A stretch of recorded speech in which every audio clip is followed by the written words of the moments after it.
السلام علیکم ورحمۃ اللہ تعالی وبرکاتہ۔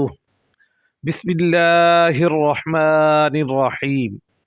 حضرت سیدنا سہل بن سعد ساعدی رضی اللہ تعالی عنہ سے روایت ہے کہ جناب رسول اللہ صلی اللہ علیہ وآلہ وسلم نے ارشاد فرمایا، اگر نحوست کسی چیز میں ہو تو گھوڑے، عورت اور گھر میں ہو سکتی ہے۔ تشریح: ایک حدیث میں ہے کہ انسان کی نیک بختی یہ ہے کہ اس کی عورت اچھی ہو اور سواری اچھی ہو، گھر اچھا ہو، اور بدبختی یہ ہے کہ عورت بری ہو، گھر برا ہو، سواری بری ہو۔ علماء کرام نے کہا ہے، عورت کی نحوست یہ ہے کہ بانجھ ہو، بد اخلاق، زبان دراز ہو۔ گھوڑے کی نحوست یہ ہے کہ اللہ تعالی جل جلالہ کی راہ میں اس پر جہاد نہ کیا جائے، شریر بدذات ہو۔ گھر کی نحوست یہ ہے کہ آنگن تنگ ہو، ہمسائے برے ہوں۔ لیکن نحوست کے معنی بدفعلی کے نہیں ہیں جس کو عوام نحوست سمجھتے ہیں۔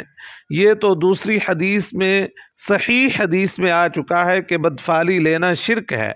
مثلاً باہر جاتے وقت کوئی کانا آدمی سامنے آ گیا، یا عورت یا بلی گزر گئی، یا چھینک آئی تو یہ نہ سمجھنا کہ اب کام نہ ہوگا۔ یہ ایک جہالت کا خیال ہے جس کی دلیل عقل، شرع سے بالکل نہیں ہے۔ اس طرح تاریخ یا دن یا وقت کی نحوست، یہ سب باتیں محض لغو ہیں۔ جو لوگ ان پر اعتقاد رکھتے ہیں وہ پکے جاہل اور ناتربیت یافتہ ہیں۔ حضرت سیدنا اسامہ بن زید رضی اللہ تعالی عنہما سے روایت ہے کہ جناب رسول کریم صلی اللہ علیہ وآلہ وسلم نے ارشاد فرمایا، میں نے اپنے بعد مردوں کے لیے عورتوں کے فتنہ سے بڑھ کر نقصان دینے والا اور کوئی فتنہ نہیں چھوڑا ہے۔ تشریح: بعض دفعہ عورتوں کے فتنے میں قومیں تباہ ہو جاتی ہیں۔ زر، زمین، زن یعنی عورت کی بابت فسادات تاریخ انسانی میں ہمیشہ ہوتے چلے آئے ہیں۔ آج کل اکثر فتنے انہی تین چیزوں کی وجہ سے ہوتے ہیں، جن کی وجہ سے لڑائیاں، جھگڑے، حتیٰ کہ معاملات قتل تک جا پہنچتے ہیں۔